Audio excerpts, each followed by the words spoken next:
What up, world? It's your boy D, back with another episode, back with another video. You already know. Grand Rising, kings and queens, gods and goddesses.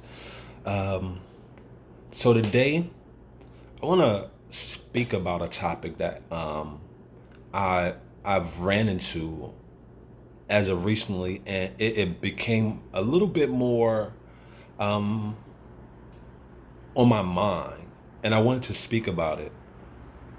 And that is the topic of veganism and how veganism has become the new racism to a certain extent.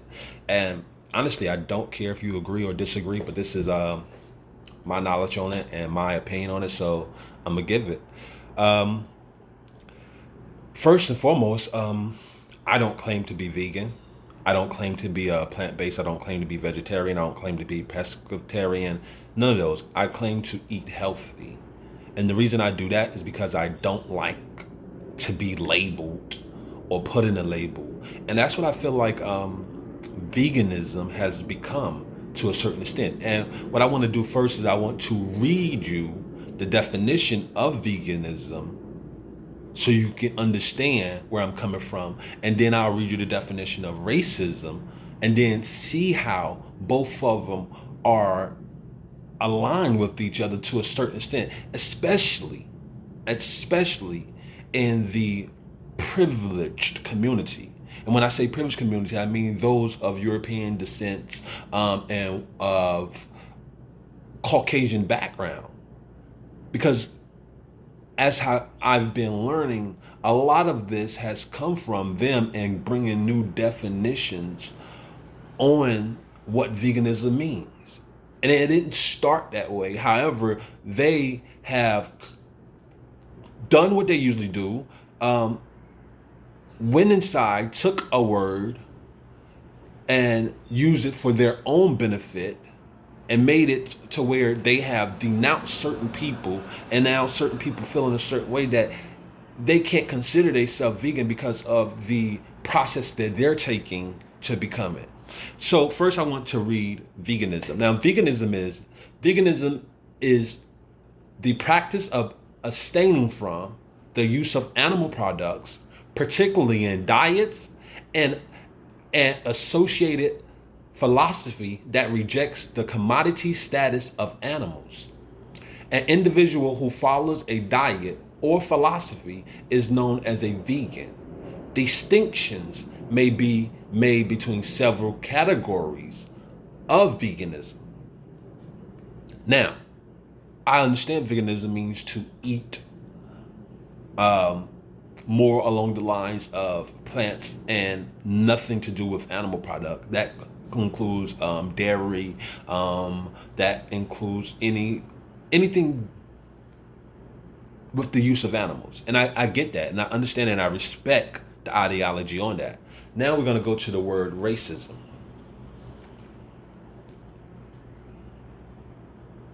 Now, the definition of racism is prejudice, discrimination directed against a person or people on the basis of their membership of a particular racial and ethical group, typically one that is minority and marginalized. Now, I compare these two, veganism to racism, and I compare it because as I follow the ideology of eating healthy, I have come across different types of people who claim to be veganism, who claim to be vegetarian, who claims to be plant-based, who claims to be pescatarian, and also everything in between. However, what we have to clearly understand is veganism started as a way of life of becoming much healthier. That was the philosophy around vegans from the start. It has progressed to something differently, which I understand, but don't put that in the same category as veganism and try to create your own definition on it. I understand the importance of animals. However, when you put such a importance on animal, but also reject the blatant disrespect that has been going around with other ethnic groups and races, and you ignore that to make yourself feel better by claiming to be veganism, fighting for a certain cause, and giving to certain charities, but ignore the fact that there are more important things within the paradigm of life that is going on. It makes me feel a certain way. And that's why I feel like that veganism is the new racism. It's the new racism because you're basically saying that if you don't follow these structures and these ideologies, which is a system, then you can't be a part of this community. That is so far-fetched that it boggles my mind, but it's also so compatible to racism, because racism is a systematic system that is built on the destroying of one culture to empower yourself. And you could say to a certain extent that you're not racist because you might have black friends, or that you hang around them, or you don't see color. But however, in the sense of it, to not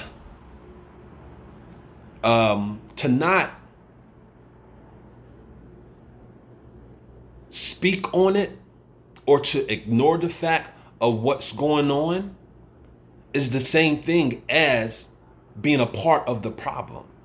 I'll give you an example. Say, for instance, we give the police department, and we have this good cop, bad cop thing.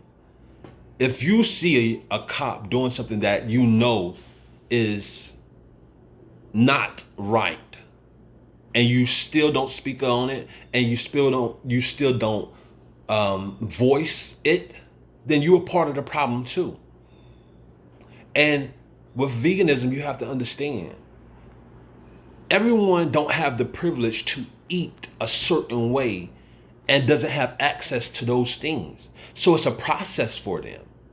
So that process may not look as neatly or as great as yours, but however, they're taking the steps to get there.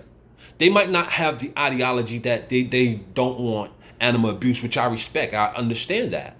However, you can't denounce a group of people because they haven't got to the point or where you at, because you wasn't always at that point or where you at. It was a process for you also.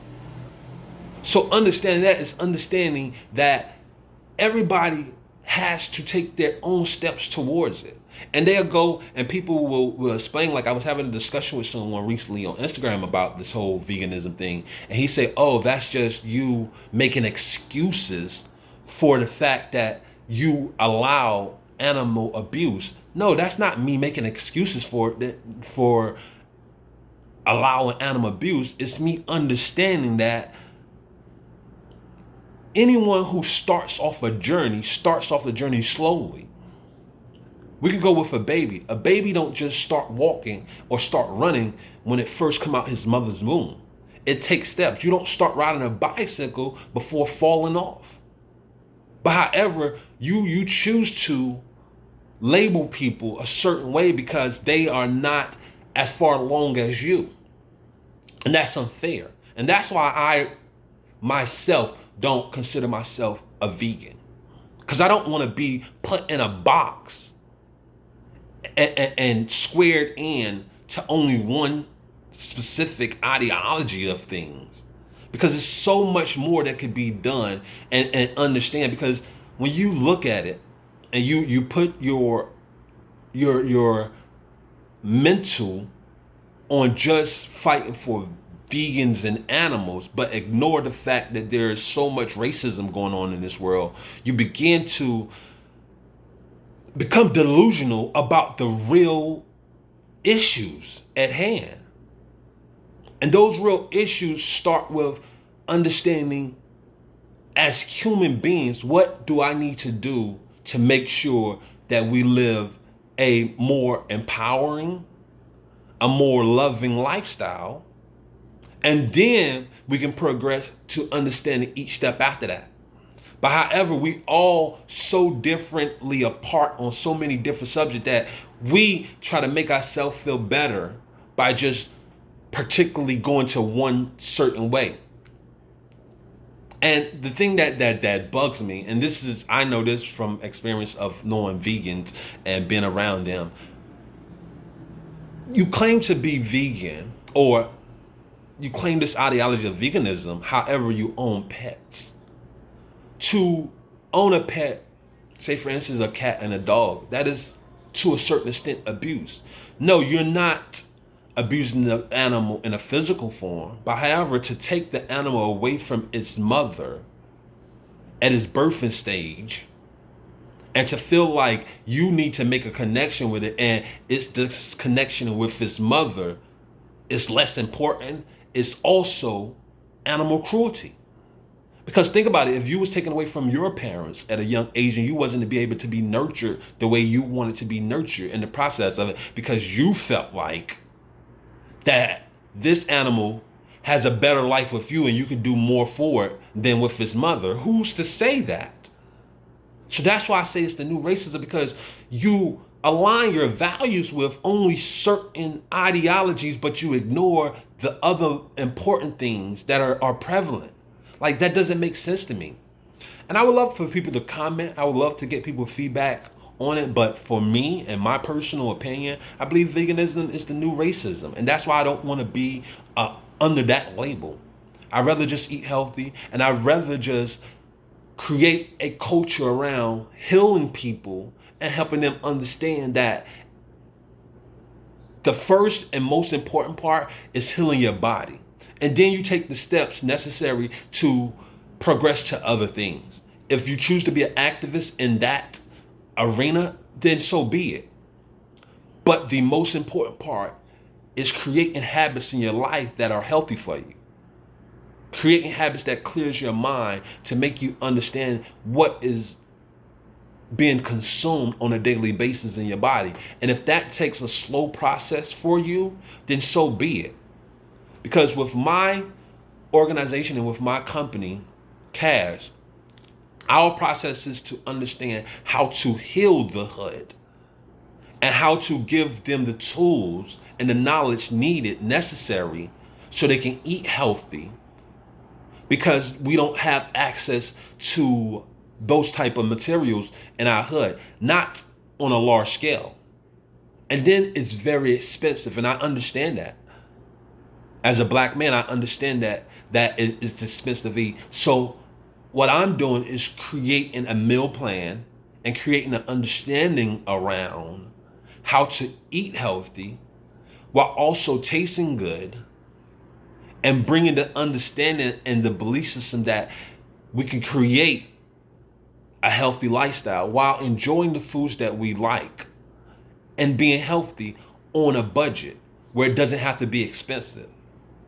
So if anybody want to follow me, you can follow me on Instagram at The Healthy Revolutionary. Say that again, The Healthy Revolutionary. You can also follow me on Facebook on my fan page at I'm Cash. That's I-M, no apostrophe, C-A-S-H-E. I'm Cash. What does Cash stand for?